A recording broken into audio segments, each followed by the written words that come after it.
Hey, what's up guys, it's DarkArmedDuelist, and today we're going to be doing a Magical Musketeer deck profile. So I'm really excited for this one because this is actually one of my favorite decks of all time. Probably my top 5 favorite decks of all time.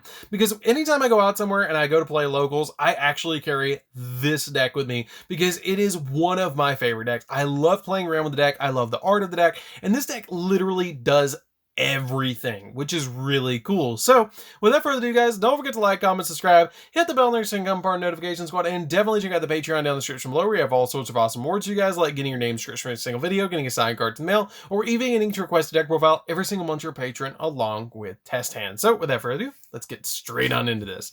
So first off, we're going to be playing 3 copies of Magical Musketeer Caspar. So all of your Magical Musketeers share the same ability that during either player's turn you can activate Magical Musketeer spells or traps from your hand, which is a really cool effect, just to be able to activate any of your cards basically as quick effects that are spells or traps, and being able to keep them safe in your hand without your opponent knowing quite what you have, which is pretty cool. It also has the ability that if a spell or trap card is activated in this card's column, then they gain a particular effect. So for example, if I have my Caspar here, and I activate, say, a copy of Called by the Grave under my copy of Caspar, I can then activate the Caspar's effect, which is pretty cool. And it works not only for my cards, but it works for your cards too, which is kind of neat. So for example, if I have a copy of, you activate a copy of Called by the Grave in the same column as it goes off as well. So that's pretty cool. You can actually activate the cards on my side of the field by accident, which is kind of neat. If you've never played against Magical Musketeers, they kind of catch your opponent off guard. So if your opponent has set cards in their back row, you probably want to put it in the same column, unless you're playing against Mech Knights, and then that's just a bad idea. So basically this card has the ability that if a card is activated in the same column as it, then you get to add a Magical Musketeer card from your deck to your hand, but not with the same name as that activated card, which is a pretty good effect. We then play 3 copies of Magical Musketeer Kid Brave. So Kid Brave is a really cool monster that during either player's turn you can activate Magical Musketeer spells or traps from your hand, and if a spell or trap card is activated in this card's column, you get to discard a Magical Musketeer card from your hand to draw 2 cards, which is pretty good, just to be able to get you a +1. We then play 3 copies of Magical Musketeer Starfire. So Starfire is really good because she has the ability that during either player's turn, if you activate a Magical Musketeer card, you can activate your Magical Musketeer cards from your hand, and if a spell or trap card is activated in this card's column, then you get to special summon any level 4 or lower Magical Musketeer monster from your deck in defense position, except another copy of yourself. So I usually want to have a copy of Starfire in my hand going first because I want to normal summon her, and then special summon out a copy of my Caspar, and then Caspar will get me a search as well, so I'm getting 2 monsters on the field to then use this link material or at least establish a board. But if I don't open up Starfire, I want to at least open up a Caspar to start my plays rolling. We then play 2 copies of Magical Musketeer Doc. So Doc has a really cool effect that during either player's turn, you can activate the effect of your Magical Musketeer spells or traps from your hand, and if a spell or trap card is activated in its card's column, then you get to add a card that's a Magical Musketeer from your graveyard to your hand, which is a pretty good effect. We play a single copy of Wild. Wild has a pretty cool effect that if a spell or trap card is activated in his column, you get to shuffle 3 Magical Musketeer cards from your graveyard into your deck, and then you get to draw 1 card. We play a single copy of Calamity. Calamity is really cool because she's basically Monster Reborn, that if a spell or trap card is activated in her column, then you get to target a Magical Musketeer monster in your graveyard and special summon it in defense position, which is a really good effect, just to be able to get you an additional monster in your side of the field. We then play 3 copies of Ash Blossom. Ash Blossom is really good in the deck because Ash Blossom helps out a lot with just stopping your opponent's shenanigans. I've considered putting Impermanence in over Ash Blossom because their spells are traps, but Impermanence just doesn't carry the same weight as what Ash Blossom does to be able to stop my opponent from adding from deck to hand. So it just really is nice to have the 3 Ash. So that's it for the monsters, guys. Let's get into the spells. So for the spells, we're going to be playing a single copy of Upstart Goblin because running a 39 card deck is great, but in Magical Musketeers, this card carries some more weight because basically what this card says is activate any of your Magical Musketeers cards for free and then draw a card. That's really good. It basically makes your Kid Brave a draw 3 and a discard 1. It makes your copies of your Starfires a draw 1 and a special summon. Your Caspar is a special summon and to draw one, which is pretty cool. It just adds so much value to all of your cards. We then play a single copy of Monster Reborn. Monster Reborn is super helpful because it just gives you so much more advantage, and stuff like your copy of Calamities, it makes Calamities a double Monster Reborn, which is pretty good. We play a single copy of Instant Fusion because it can make your Millenniumizer Strict to be kind of like a second copy of Call by the Grave. We play another copy of Call by the Grave because Call by the Grave is really good in the deck and basically says negate a hand trap and get a copy of one of your Magical Musketeers effects off, which is nice. Double or Nothing because it can help you just completely OTK your opponent, which is really cool. We play double copies of Pot of Desires. Pot of Desires is ridiculous in this deck because Pot of Desires, you do not care what you banish. You just don't. Outside of maybe Double or Nothing. Double or Nothing is like the only card that I'm really like, oh, I banished it. That's not good. But it's really good in this deck because the copy of Desires just helps out because you're going to get so many cards out of the deck, and you're going to draw exactly what you need when you need it, which is super helpful. And playing 2 instead of 3 in the deck is, in my opinion, the better way to play it. And if you play 1, you can play 1 or 2 in the deck because it's basically giving your Magical Musketeers their effects for free, and you're getting to draw 2 cards, which is super nice. We then play 2 copies of Cosmic Cyclone, because Cosmic Cyclone just helps out with Eldritch. And it helps out with a lot of decks that are playing back row. You can always side them out for evenly match with a copy of maybe your Upstart to be able to go into evenly match, which is super nice. We play a single copy of Steady Hands. Steady Hand is really good because it lets you target a Magical Musketeer you control, and it doubles its attack until the end phase of the turn, and it can't attack directly for the rest of the turn, but that's totally fine.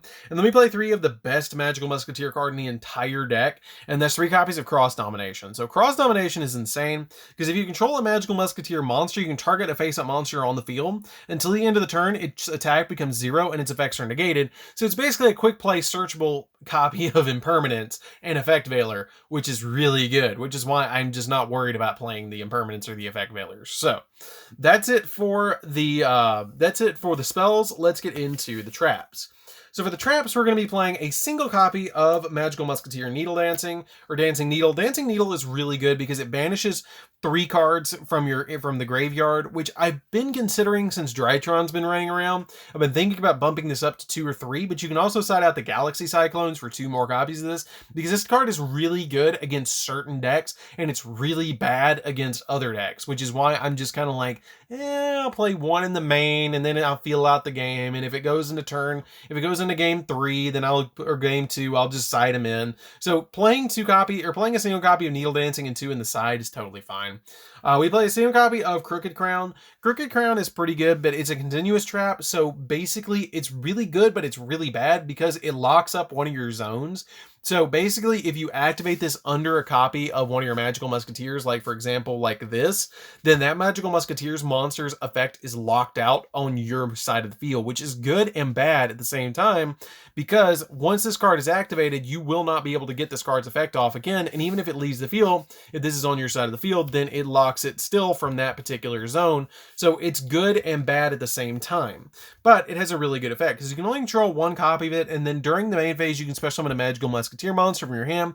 And if you do, if your opponent's main monster zone in that monster's current column is unused, that zone cannot be used until the end of this turn, which is pretty good just to be able to protect you a little bit, especially if your opponent has like an IP Masquerena. It's going to help you out a lot to be able to stop them from linking sometimes. We play a single copy of Fiendish Steel. Fiendish Steel is kind of neat because Magical Musketeers you control cannot be destroyed by your opponent's card effects, and if this card in your possession is destroyed and sent to the graveyard by an opponent's card effect, you can add a Magical Musketeer card from your deck to your hand, which is a pretty good effect. We then play 3 copies of my personal favorite of all of the cards in the deck, and that's 3 copies of Desperado. So Desperado is insanely good. So Desperado just says, if you control a Magical Musketeer, you can target a face-up card on the field and destroy it. That's all it does. It's simplistic. It seems like when you read the card, it's like, oh, I get to pop a card. But when you can search this card and just constantly be popping cards and recur it with your copy of Doc over and over again, and like you activate it once and then you get 1, like if you can get Doc on the field, use this on your opponent's turn and you have 1 in the grave, and then you just constantly just keep bringing it back. Like you can loop cross dom in this back and forth. It's ridiculous because you just negate something and then you pop something. You negate something and then you pop something. So this card's really good, especially if like they summon like an Anaconda or something and you're like, oh, pop. And it's like, oh, wait, I was going to summon Dragoons. Nope, popped it. gone. Not a problem anymore. We then play 2 copies of Last Stand. Last Stand's really good because when your opponent activates a spell or trap, you can negate it. And it's a speed spell 3, which is really good. And then we play 3 copies of Judgment as well. Judgment is just really good in the deck because your opponent doesn't expect it. And it's just surprising to say no to 1 card. So this card's really, really good in the deck. So that's it for the main deck, guys. Let's get into the extra deck.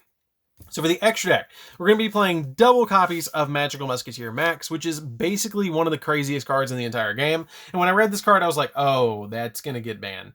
But it didn't, because Magical Musketeers just didn't take off the way that I thought they would. With like maybe 1 or 2 main deck monsters, I think they would. Or maybe 1 or 2 more cards in the main deck, they really would. Because there's a couple of things that the deck just lacks, like depending on its normal summon so much is the only downside of this deck. But this card kind of helps out with that, because if they negate the effect of the monster and they don't destroy it, you can link summon into this card to be able to just go off against your opponent. And this card is just really, really good when you go off, because it has the ability that if this card is link summon, you can activate one of the following effects: that you either add Magical Musketeer monsters or Magical Musketeer spells or traps, different names from your deck to your hand, up to the number of Magical Musketeer monsters or up to the number of monsters your opponent controls, or you special summon Magical Musketeer monsters with different names from your deck up to the number of spell and trap cards your opponent controls.